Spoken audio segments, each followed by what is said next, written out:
Whenever you're ready, Mr. Booker. We're not recording? Okay. Okay. This work session of the Germantown Municipal School Board is now in session. We begin tonight with an annual review revision of policies first reading with Dr. Park. We would like to bring to your attention two policies that are up for revisions or actual removal. So the first one is the alternative credit options. At the February State Board meeting, they passed a Board of Education Rule 052001-24-.03, which specifically laid out the course access program. So what that means for the state of Tennessee is that all students should have access to courses, maybe possibly online, that they would not normally have access to. We have had several students who have taken online courses before because of the reasons that are detailed in our previous policy at the top. But the course access program was put into place in 1819, and the state just approved this rule to really detail the approval and denial process. And so we wanted to go ahead and add that piece to our alternative credit options policy so that it clearly states the approval and denial process and what you can do if you want to go in and appeal the denial. And again, it still follows the same rules as listed in the first part of the policy that we've had in place for a while, that there have to be some stipulations of why you would need to take this type of course. The course access program for the state of Tennessee is where all online classes are approved through the state. They have to meet certain guidelines, so it is a good move for the state to go this path, and it also opens up opportunity for more districts to participate and offer online courses. I think the keys to highlight are on that second page, specifically lines 4 through 8, so that you must meet all prerequisite requirements for the course. Second, and I think this is a key, you have to be unable to enroll in a comparable course at the student's school. So this isn't a program where students can just choose, well, I want to go ahead and do all my high school foreign language while I'm in middle school. You don't have that option. If it's not offered at that school. And then we're going to be the exception. We offer most courses. Right. There are very few exceptions to this. Right. And the first piece of it is something that is still in place from our original policy, is that the student has to have an application on file and approval by the principal prior to taking this course. And that has been a challenge in the past, where someone will go out and enroll in a program and say, hey, I wanted to go ahead and take the math, or I want to go ahead and take another foreign language, and you have to get approval prior to this process. Questions? Thank you, Dr. Park. And then the other policy that we are recommending to be removed is the awarding of credits policy. This policy is a policy that's been in place from the beginning of our district. It's one that we carry forward from, I believe, Shelby County. This is a policy that most districts have eliminated from their policy catalog. The awarding of credits is now something that is completely left up to the LEA. It is something that, with the new course correlation document, that the state recommends certain courses to have a certain credit. It's not just by seated minutes.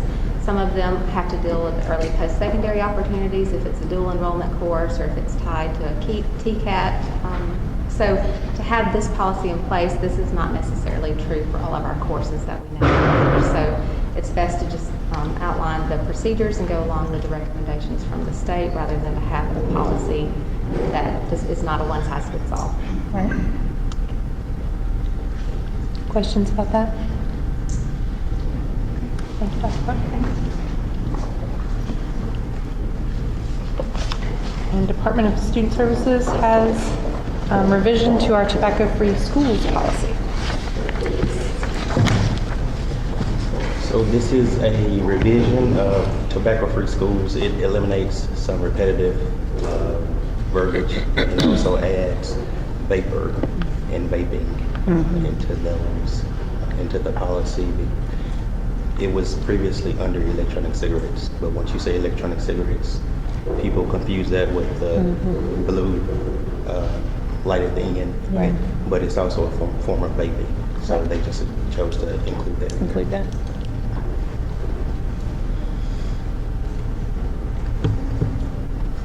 Any Good. questions? Questions? Nope. Thank you.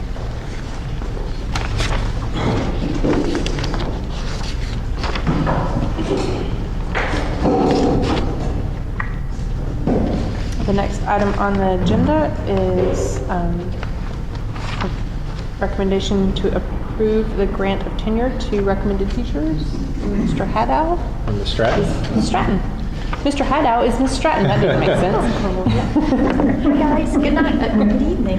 Yeah, Mr. Hadow, he's not able to come to tonight's meetings because he's actually in Denver, Colorado. Okay. He's been invited, along with some University of Memphis professors, to present at a national special education conference that's associated with the Cedar Center. So we're really excited for him and proud that he's able to represent GMSD, but his travels are preventing him from coming tonight. So I have the opportunity to present to you tonight's list for tenure recommendations for your review and vote on at the board meeting tonight. So just to give you a little bit of background information in regards to tenure, the state of Tennessee does have a tenure law that outlines the procedures for tenure eligibility, but the actual decision and granting of tenure is a district-to-district decision by the local school board. So for those teachers that have never earned tenure in a Tennessee public school, their eligibility for tenure, they have to serve a 5-year probationary period in a Tennessee school district or districts. And then their 4th and 5th year of probation, they have to have an overall level of effectiveness score of either 4 or a 5. And an LOE score of a 4 is above expectations, and an LOE score of 5 is significantly above expectations. And those LOE scores, there's 3 certain categories that factor into the LOE scores. That's the student's achievement, the student's growth, and the teacher's evaluation scores. For those teachers that have earned tenure in a Tennessee public school district and they move over to GMSD, they have to serve a 2-year probationary period with us. And for both of those years, they have to have an LOE score of a 4 or a 5. So I think attached to the agenda, Mr. Haddow did create just a tenure overview for you, and then also the actual tenure list. We have 31 names of teachers who have met the tenure eligibility for your consideration tonight. And just to kind of give you just a little overview of how we created that list, once we determined the names of the teachers who are eligible for tenure in our district, we sent those names to our principals so that they can review and that they can give feedback on those names. In addition, we wanted to make sure that a teacher didn't fall through the cracks, so we asked the principals to reach out to any of their teachers who thought they might be eligible for tenure for us to do some research. And so once the list was finalized, we have the 31 names for you to consider tonight. Did the highlighted I names don't mean know, I saw anything? that. I wondered It about does that. not mean I was anything. I was about to just ask. curious. Did the bold mean anything? I saw that on Or maybe there, they too. just- No, absolutely. Okay. Special or, yeah, sorry. I hadn't figured that out either. I actually had the same question. Yeah. We don't know. No, there's not a runner. for There- those. Yes, I looked at the list today, there's no, yeah. Yeah, okay, thank you. Okay. Yep. Okay. Questions for Ms. Stratton? Thank you. The next item is fiscal year 2018-19 miscellaneous amendments to the budget. Mr. Jones? All right, we have 4 first. Number 25. Basically, that's moving dollars from instructional equipment for technology to maintenance, repairs, and cabling for Mr. Pierce to use in a couple of his projects that he has ongoing. Is this when they're redoing, is this going to be the cabling they're going to redo when Right, they're redoing the ceiling Riverdale. and tiling grids? So yes, so anytime that we are ripping everything out of the ceilings, that is a great time to recable. I know that's, Mr. Pierce has been working with Mr. Kathy to make sure that process has been. Farmington looked very nice when they redid that. It looked very Cleaned it up so yes. much. Okay. Amendment number 26, this is something that we do every year. We look at our employer or district contribution line items for health insurance, shore those up for the year based upon projections. And this is basically after changes in open enrollment and new hires that come on board in January. In Fund 263, that is actually the health insurance fund. So we're revising our projections for both the employee and employer health insurance contributions, projected medical claims, and the use of reserves to cover those. To clarify, use of the health insurance reserve? Yes, health insurance reserve. Not the regular reserves. Right. Yes. Number 27 is for the cafeteria fund, increasing sales revenues for lunch and a la carte, and at the same time increasing other contracted services, which are payments to Airmark, and then allocating an additional $67,000 for equipment purchases. So we've gone through a process of identifying some surplus property, so looking to replace some outdated equipment. And then how are we going to end up for the year, do you think? Well, About even? we may use a small part of the district's contributions to cover the equipment. So But yes, another good, But the other is looking, Yes. another good year in the Airmark, cafeteria. so far year to date is covering the district expenses before these equipment purchases. that's good. And we started the year with a $40,000 a year, $40,000 fund balance. That's great. Number 28, again, this is transferring money from instructional equipment and technology to consultants. This is for a digital citizenship expert to provide training to teachers and parents. And Mr. Pierce is available if you have any detailed questions on that. When are we doing this and how much is this costing? And And we're planning to do this during the fall. We haven't got an exact date yet, but we're looking probably first or second week of September.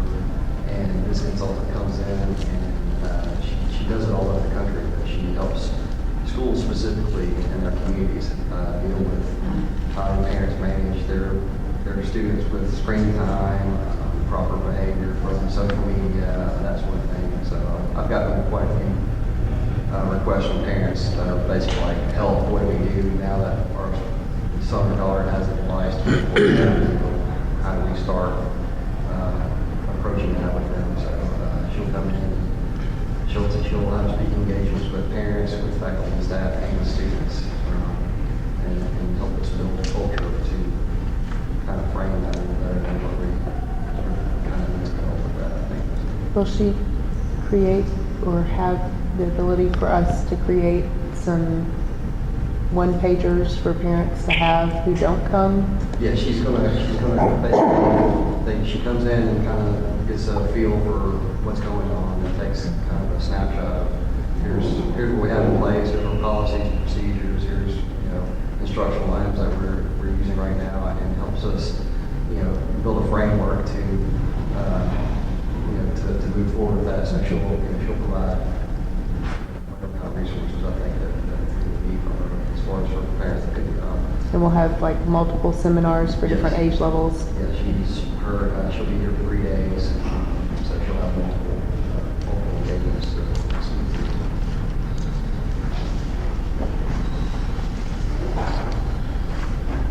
Thank you. Thank you. Mr. Kathy, Dogwood Elementary School painting project. Yes, ma'am. Before you have the bid results to paint Dogwood this summer, you have the bid tabulation. Savage Brothers ended up being the low bidder, which we were very happy about. They painted Houston High School last summer. And not that we have any control over this, but it's always nice when we see our graduates that have come through Germantown schools come back and do work on our schools.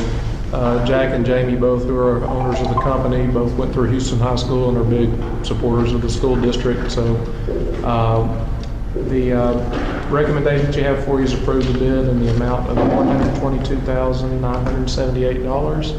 We got a lot of work to do at Dogwood to box them up, put books in the library, get everything ready to go. I'll be happy to answer any questions that you may have about the Dogwood painting bid.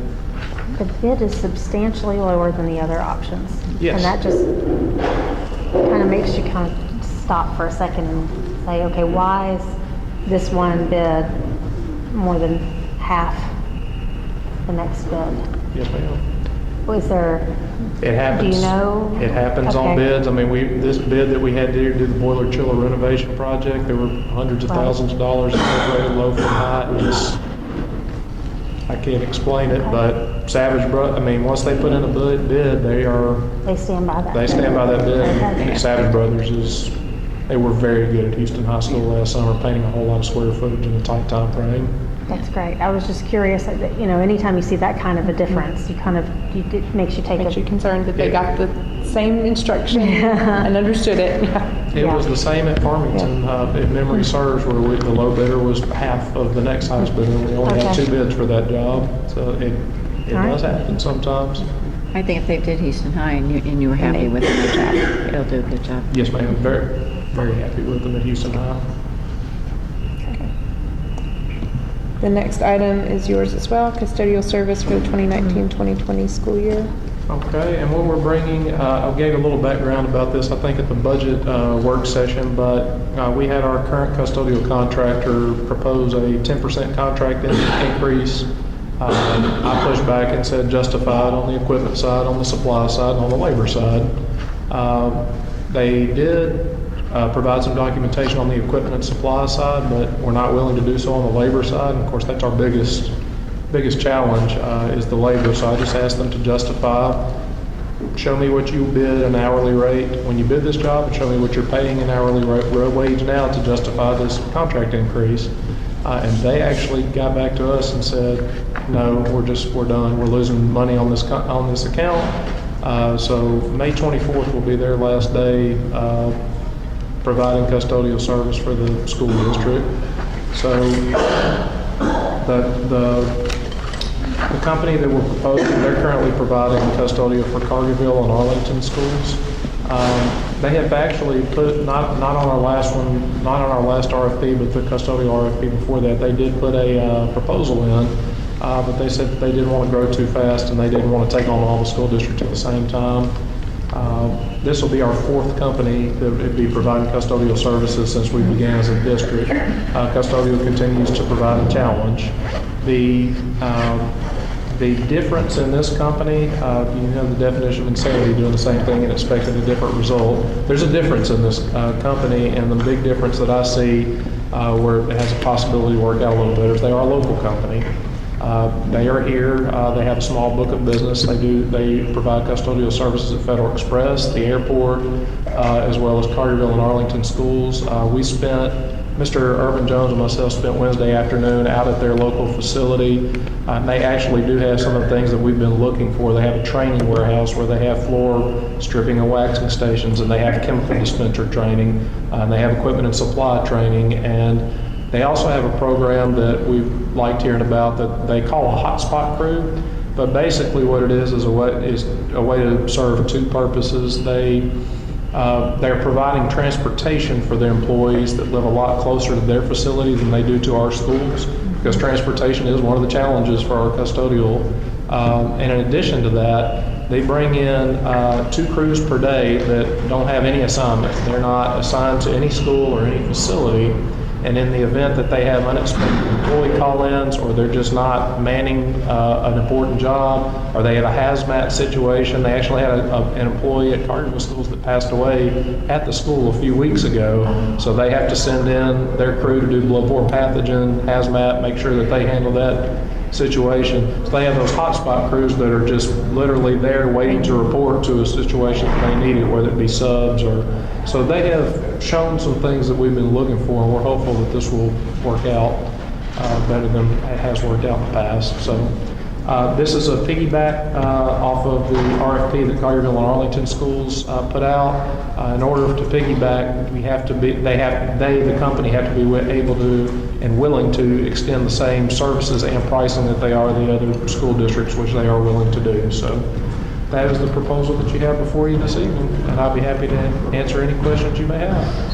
And I take it Collierville and Arlington are very happy, or as happy as they can be? They are. Now, be perfectly transparent and honest, when I reached out to Arlington and Collierville, they both said, yes, there are some issues. I mean, there would be issues regardless, but they said that the difference was when there are issues, their management has been Johnny on the spot as far as dealing with those issues, which is that's all you can ask for. What's the price differential? So our previous custodial provider was quoted us at 93 cents per square foot. This is $1.04 per square foot, so it is higher than what we have been paying in the past. But we've already considered that when we went through the budget process, Right. included that. Right. Well, having gone through the last selection process with y'all, with that, I think this is our best bet. Because there's just, the same problems are the same problems because custodial's just hard. So I think their creativity in addressing some of the issues is laudable. It's promising. Other questions? Any other questions? Thank you, Mr. Thank you. Ms. Landers, are you still with us? Yes, I am. There she is. Okay. We're going to go Just back to checking. Mr. Jones. TSD fiscal year 2019-20, general fund budget, first reading.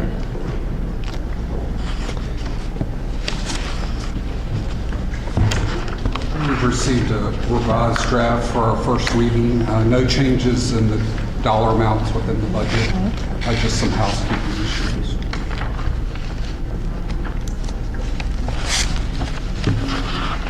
Any questions on it? Highlight questions. For my superintendent's report, I will go through and show you the presentation that I'm going to show to FAC tomorrow night. Know that the way that we do budget is different than the way that they do budget. So their reporting columns, I think what they have 7 or 8, that they have a lot of our categories compressed into their. Right, we have to take our budget and convert it to their form of reporting. That's part of the requirements. So note that it puts everything into broad categories, like personnel is all, in all categories is combined into one major category. So I'll show you so you can see the differences and make any recommendations or suggestions on how I present to the FAC. So know that I'll be glad if you want to just contact me or send me an email and say, hey, we'd like for you to add something. I'll be glad to do that. Any more questions? Thank you. Further business for the work session. Dr. Clark.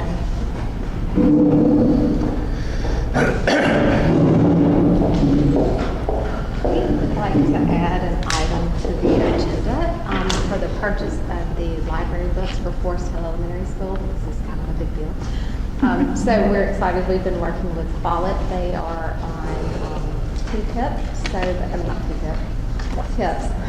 Separate system. They're on TIPS, so they're on state contract. And what we have found is that Ms. Mock has been working with them. They are going to offer a white glove service with the library books. We want to order a collection that is at the exemplary level according to the library standards for the state of Tennessee. So that means a certain number of books per student, and to base it on our optimal capacity, not the current enrollment. So we want to go ahead and this purchase is going to be above $100,000. So the amount listed in your packet, or I think it's in the E-plan, E-meeting. Yes, it's in the e-meeting under the business meeting side. Okay, so it's going to be a total of $218,376. They include shipping. They will put all the labels on the books. They guarantee the binding of the books.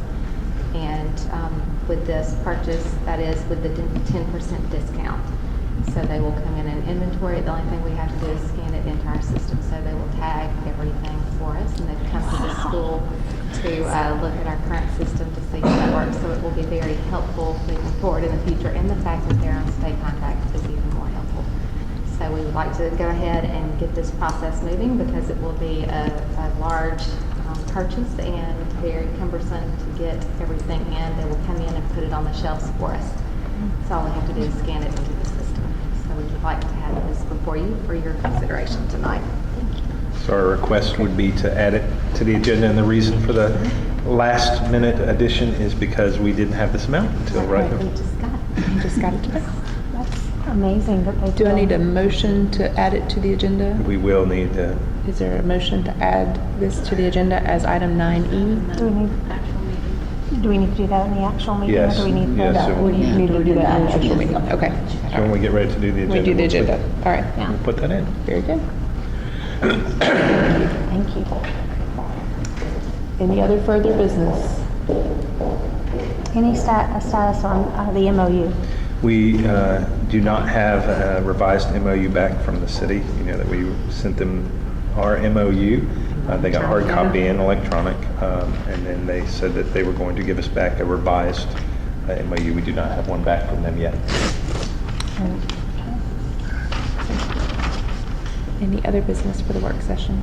Based on some communication that we've had, I just wanted to make sure what I understood, that as it pertains to the cell tower where we lease the land, there at Dogwood Elementary property, that folks at Ventures have spoken to Mr. Murphy and are working on an alternative for us to Yes. consider as So- an amendment to our Yes, contract. so this is one that we sent Ms. Estes to get her review on it. So it would be an addendum to our existing contract that y'all have, so that would take board action. So they can Tower move it Ventures back could not get further. that done in the amount of time that But they had. at this so- point, that's where we are. We're waiting Yes. for them to get it to us. To move it back from their existing, Farther away. Move Farther away. Further from the playground. but that'll be May. Okay. So, but Tower Ventures is the one working on that right now? right? Yes.